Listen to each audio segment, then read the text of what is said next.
Hello and welcome back to Shakesyear. We are working on The Rape of Lucrece, which is a very long poem about sexual violence towards women and, at the moment, suicidal ideation. So if either of those are triggers for you, please tune out now. But if you're going to stick around and hear today's stanzas, we're looking at stanzas 181 to 184, which Lucrece has done her mourning, done her grieving.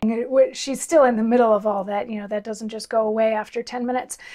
But the morning is starting to dawn, so she has called in her maid, because ultimately what she wants to do is tell Collatine, her husband, what happened to her so that he can avenge her and so that he knows that she didn't sleep with Sextus Tarquinius willingly. So she calls her maid in, and they have sort of a lovely moment between women where the maid just empathizes so much that she starts crying along with Lucrece, even though she doesn't necessarily know why. But then in yesterday's stanzas, Shakespeare, or the narrator, was sort of musing on the idea that you can't really say that something is evil that has had something evil done to it. Like if you stamp a devil on a piece of wax, the piece of wax is not evil because it got stamped upon. So how weird that women carry the burden for having these things done to them when the women didn't ask to have those things done to them. And stanza 181 picks up there saying, "The precedent whereof, in Lucrece's view, assailed by night with circumstances strong of present death, and shame that might ensue, by that her death, to do her husband wrong.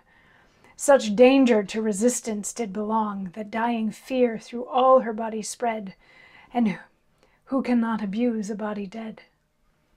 By this mild patience bid fair Lucrece speak to the poor counterfeit of her complaining. My girl, quoth she, on what occasion break those tears from thee that down thy cheeks are raining? If thou dost weep for grief of my sustaining, no, gentle wretch, it small avails my mood. If tears could help, mine own would do me good. But tell me, girl, when went—" and there she stayed till after a deep groan. "Target from hence." "Madam, ere I was up," replied the maid, "the more to blame my sluggard negligence. Yet with the fault I thus far can dispense, myself was stern ere the break of day, and ere I rose was Tarquin gone away. But, lady, if your maid may be so bold, she would request to know your heaviness." "Oh, peace," quoth Lucrece. "If it should be told, the repetition cannot make it less, for more it is than I can well express, and that deep torture may be called a hell, when more is felt than one hath power to tell." So this is one that we're stopping sort of in the middle of a thought. She's going to say more about that. But the things that we talked about today, Lucrece is also, in the first stanza, it's talking about how she's also a little bit concerned about the fact that killing herself might bring shame to Collatine also. So she does have that going on too.